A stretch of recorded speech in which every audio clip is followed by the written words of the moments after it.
fried snack product is made from thin-sheeted starch containing fried dough pieces. Referring to the snacks, it is a popular food product with characterized by various taste, shape, and also crunchy texture.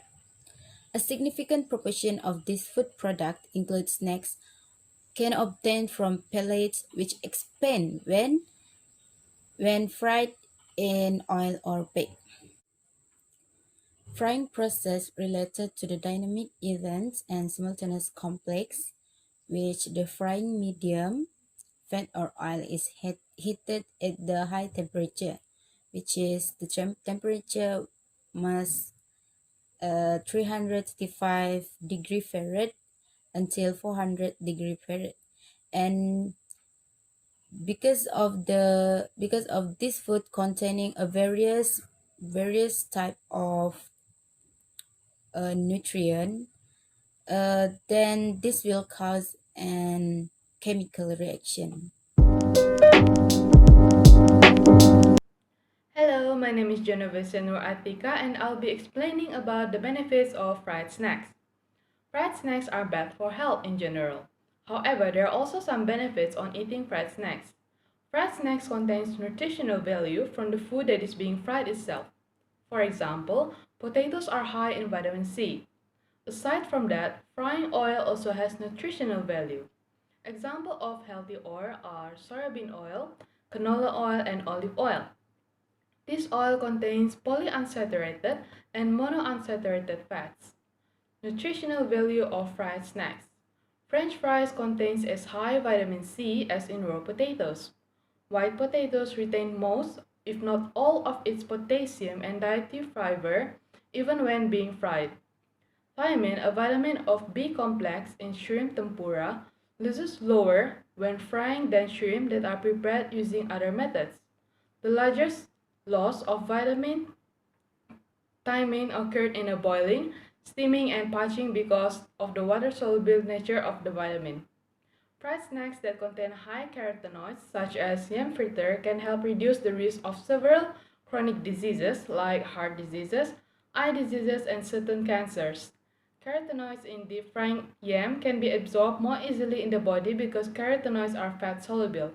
Hello, my name is Nur Hisina. I will present about impact. The first impact is hypertension. Fried food intake associated with an increase in high blood pressure. Frequent consumption of fried foods in the early stages was associated with a higher risk of hypertension. Cooking habits, which means changes in lifestyle and changes in unhealthy cooking habits from frying to boiling, are found to be beneficial. Second impact is obesity. Frequent consumption of fried foods has also been reported to be associated with a higher risk of excessive or obesity incidence in two Dutch prospective studies for developing excess weight or obesity by consuming fried foods more than 4 times a week when compared to less than 2 times a week. So the third impact is T2D was or type 2 diabetes. Fried foods from restaurants and nutrient consumption are positively related to T2D. The frequency of fried food consumption was also associated with the incidence of gestational diabetes and additionally related to the incidence of pregnancy diabetes comparing the consumption of fried foods. So the fifth impact is acrylamide connection. Acrylamide may be a chemical used primarily to form substances called polyacrylamide and acrylamide copolymers. Studies show it can cause cancer can be found in some fried foods. It is often produced when vegetables that contain the amino-alkanoic acid asparagine like potatoes are heated to high temperature within the presence of certain sugars. Hi, my name is Ashila. So the next one is nutrition facts level. Nutrition facts level describe the nutrient content of a food and are intended to guide the consumer in food selection, such as the amount of fat, carbohydrate, protein, and fiber. Alright, the purpose of nutrition labeling guideline is to ensure the nutrition labeling is effective in providing food information to the consumer, so that a wise food choice can be made.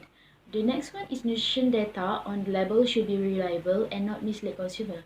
It also implies that without nutrition facts label, no nutritional claims are made. Alright, the last one is it also make it easier to compare similar food to see which is healthier, so people can make a better choice of food. Okay, this is the example of nutrition fact. The first one is serving information, which is include the serving size and the serving per container. Reading the serving size is important to prevent one from overeating. Okay, the next one is calorie. It also one of the most important part of the label to check. Calories refers to serving size, not the serving per container. Okay, number three is the nutrient. It includes saturated fat, sodium, and added sugar listed on the label so we can make a better choice of it. Okay, the last one is percent daily value. The daily value are reference amount usually expressed in gram of nutrient to consume or not to exceed each day. It is usually based on 2000 calorie diet. 5% daily value or less of nutrient per serving is considered low, and the 20% daily value of or more of a nutrient per serving is considered high. Okay, now we move on to the result in this question. My choice of product is the banana fritter, or originally Malaysian called chocolate pizza. Fritters is one of the frequently consumed fruit-based snack in Southeast Asian country despite substantial amount of oil content. Because it's used deep frying cooking method to fry the banana fritter where flavor, texture, and appearance of food product are enhanced. Okay, fritter is made of a mash of perfectly ripe bananas wheat flour, corn flour, baking powder, and a bit of water and to obtain a homogeneous paste. Then it deep fried around 10 minutes. Usually, banana fritter is common fried snack in Malaysia because stall or vendor usually sell this banana fritter. Okay, as we can see here, this is the total energy of banana fritter per piece and 100 gram. This table shows that the carbohydrate is the major nutrient in banana fritter that contribute to highest energy, which is 70% and 181.6 kilocalorie per 100 gram. Bananas are include the high carbs fruit which are high in carbohydrate content. Okay, the protein content of banana fritter contribute to the lowest energy which is only 6% with 15.6 kilocalorie. Protein content was reduced in deep fried snack and probably due to the higher oil uptake during frying. Okay, lastly, the fat content of banana fritters is 56.7 kilocalorie and provide 22% of energy. These fats contribute to the source of the oil and the consumption of the recipe used by vendor to prepare the banana fritter, including the frying materials. Okay, the dietary recommendation that urge people to limit fat intake between 20% to 35% of kilocalorie refer to the day total energy intake. That means this banana fritter snack provide 22% of fat, which means an adequate amount intake per serving because it still not exceeds 35%. Hence, the consumption of banana fritter snacks is quite balanced because the food is high in carbohydrate. Tapioca or cassava is one of the famous food sources that is cultivated as an annual crop in tropical and subtropical regions for its edible starchy. It will called as a tapioca when this tapioca is dried to a powder extract. According to the Malaysian food composition, this tapioca chips, which is plain and salted, it have provide 478 and 95 kilocalories per 100 grams. Carbohydrate is the major nutrient highest energy, which is 54.7% with 262 and 08 kilocalorie. And also the second one, which provide the highest energy to these chips calorie, is the fat, which is 43.7% of energy with 207 kilocalories. While for protein, it contribute 1.6%, which is 7.8 kilocalories on these tapioca chips, plain and salt. Okay, this is breadfruit chips. Breadfruit chips contain plenty of antioxidants which build resistance against infections. Similar to its bounty of nutritional benefits, breadfruits can be cooked and eaten in different styles. For example, mature breadfruits that can be cooked into breadfruit chips. So this is energy calculation of breadfruit chips. The total percentage for carbohydrate is 32.90%, while protein is 1.57 and 65.53% of fat, as stated in the table shown. As we can see, for energy per piece is 177.60 kilocalorie, while energy per 100 gram is 556.82 kilocalorie. These snacks contain high in fat percentage, so it must be taken less in food consumption, according to the dietary intake recommendation. French fries are potatoes that have been cut into long strips before frying in deep oil. French fries is a famous fast food that is enjoyed worldwide regardless of age and gender. French fries are energy-rich food containing high vitamin C and potassium. This table shows the total energy of French fries.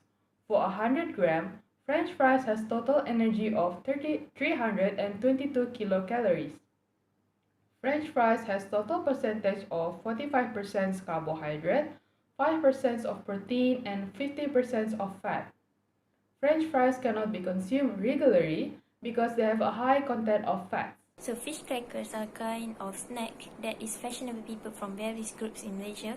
Also, as in neighbouring countries in Malaysia, there are cracker operators who run their businesses, especially on the coast in Kelantan, Terengganu, Pahang, Johor and Kedah. Keropok may be a sort of snack that's loved by many Malaysians. Fish crackers are usually processed from fish, shrimp or squid mixed with starch or sagu flour because the main ingredient is salt, sugar and MSG as a seasoning. Quality crackers are often obtained counting on the freshness of the fish, the sort of fish used, the ratio of the most ingredients, also because of the preparation process. So fish crackers contain 509.9 kilocalorie or 2139.9 kilojoule per 100 gram, and it is contain 49.28% Ti of fats, 40.82% Ti of CHO which is carbohydrate, and 9.89% Ti of CHON which is protein. The fat percentage contained in fish crackers exceeds the range to 25 to 30% Ti based on the dietary intake recommendation per day. Besides that, the CHO, which is carbohydrate percentage in fish crackers, is below the range 50 to 65% Ti based on the dietary intake recommendation per day. Lastly, the CHON percentage, which is protein percentage in fish crackers, which is also below the range 10 to 20% Ti based on dietary intake recommendation per day. In my opinion, fish crackers cannot be eaten regularly by a person who has obesity or any disease that can be affected by consuming the snacks, as it contains high percentage of fats. So, out of the 5 fried snacks, which one has the highest energy? The results show that breadfruit chips has the highest calorie with 556.8 kilocalorie, followed by fried fish cracker with 509.5 kilocalorie. Is it surprising that breadfruit chips were relatively richer in energy than other snacks because they have high fat content and carbohydrate? Okay, banana fritters tend to be the best snack due to the lowest calorie value with only 254 kilocalorie per 100 gram. The fat content also is lower compared to other fried snacks. Is it reflected that all the calorie value fairly exceed the recommended calorie snack intake per day, which is 200 to 300 calories per day? Out of 5 different snacks, only banana fritter are around average calorie snack per day, which does not exceed 300 calories. To conclude, if we take high calorie fried snack too much, it can exceed our daily calorie intake per day and can contribute to an unhealthy diet. Thank you. By all counts and with proven result, fried snacks are not always to be bad for health. Instead, there are also some benefits in some snacks. Even if Malaysia food culture has contributed to the obesity of 13.3% of Malaysians, the largest among Asian nations, however, the understanding of the nutrition facts and energy calculation on food helps to implement this case.